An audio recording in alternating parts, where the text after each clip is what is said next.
Quatre mots, ce sont 4 requins qui ont été tués dans le monde. Tout comme le gorille, le pandarou, le lémurien ou le vautour, c'est une espèce à l'existence sévèrement menacée. Mais pourquoi défendre celle-ci en particulier?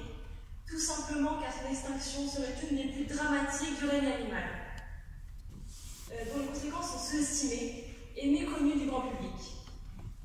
Nos requins captivent l'imaginaire collectif.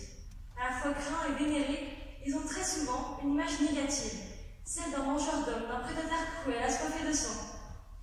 Pour poser cette idée, il suffit de penser aux nombreux films qui ont contribué à construire cette image. Je pense notamment aux fameuses Dents de la Mer de Spielberg. Dans la réalité, les attaques de ces dernières restent très limitées. Les décès causés par les requins s'élèvent au faible nombre annuel de 10. À titre comparatif, je pourrais vous l'annoncer, mais les moustiques causent plus de 800 000 décès par an. Creusant dans les océans depuis 400 millions d'années, les requins ont toujours joué un rôle déterminant dans les écosystèmes marins. Ils ont côtoyé les dinosaures, survécu aux crises d'extinction et aujourd'hui leur existence est sévèrement compromise. Les requins sont en effet décimés dans le monde entier à cause de la pêche excessive et demeurent les espèces marines les plus menacées. Si aucun effort conséquent est fait, les requins pourraient ne pas survivre à la 6e extinction causée par l'homme et disparaître d'ici quelques dizaines d'années. Certains chiffres sont alarmants. 90%, leur nombre a décliné de 80% ces 10 dernières années, et une espèce sur 3 de requins est en voie d'extinction. La pêche en masse de cette espèce a plusieurs motivations. Tout d'abord, les requins vont être principalement tués pour leurs ailerons qui sont très convoités en Asie. En effet, ils permettent la réalisation d'une soupe aux supposées vertus rejuvénantes et aphrodisiaques. Ainsi, un aileron de requin-baleine peut se vendre plus de 10 000 €. Cela donne donc lieu à un trafic aussi important et rentable que celui de la drogue, mais surtout à des pratiques barbares telles que le shark finning, qui consiste à couper les ailerons des espèces avant de les rejeter à la mer, ainsi mutilées et promises à une lente agonie. Il est quand même intéressant de noter qu'à Hong Kong, la soupe d'aileron a été bannie de la carte des repas officiels, ce qui prouve un début de prise de conscience. Mais concernant la population consommatrice, est-il juste de vouer l'hégémonie des personnes qui veulent juste perpétuer une tradition transmise de génération en génération et qui ne font que répéter une pratique qui est enracinée dans leur culture? Non pas qu'il faille les excuser, mais comme dit le proverbe irlandais, mieux vaut prévenir que punir.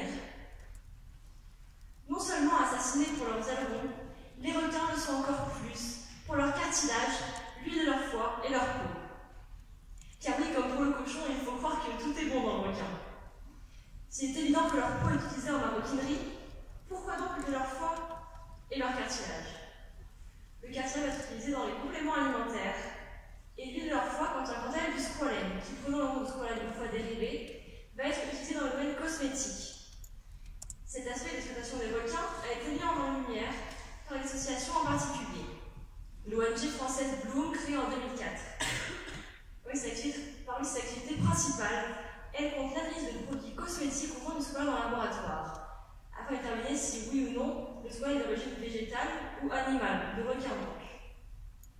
Grâce à cette étude, il s'est avéré qu'en Europe, 3 marques sur les 32 testées utilisent du squalène de requin. Certaines de ces marques sont même de la publicité mensongère. Par exemple, la marque Swiss Beauty Care affirme que tous ces produits sont issus de la richesse des ressources naturelles des algues, alors qu'ils contiennent du squalène de requin, qui ne provient vraisemblablement pas de la base de m'accorder. Ces résultats peut sembler encourageants, car en Asie, ce sont plus de la moitié des crèmes testées qui en contiennent. Côté maquillage, L'Oréal n'est pas le plus en utiliser dans ses produits. Et Procter & Gamble admet utiliser encore une minorité de produits, tout en soulignant ses efforts pour en éliminer complètement l'usage. La tendance semble donc être en faveur du squalène végétal, mais on ne peut que s'en réjouir. Enfin, une autre raison peut être évoquée pour la pêche de masse des requins. Le requin est une victime collatérale de la pêche à visée alimentaire. En effet, le requin est un animal essentiel car il assure l'équilibre des écosystèmes marins en endossant un rôle de régulateur.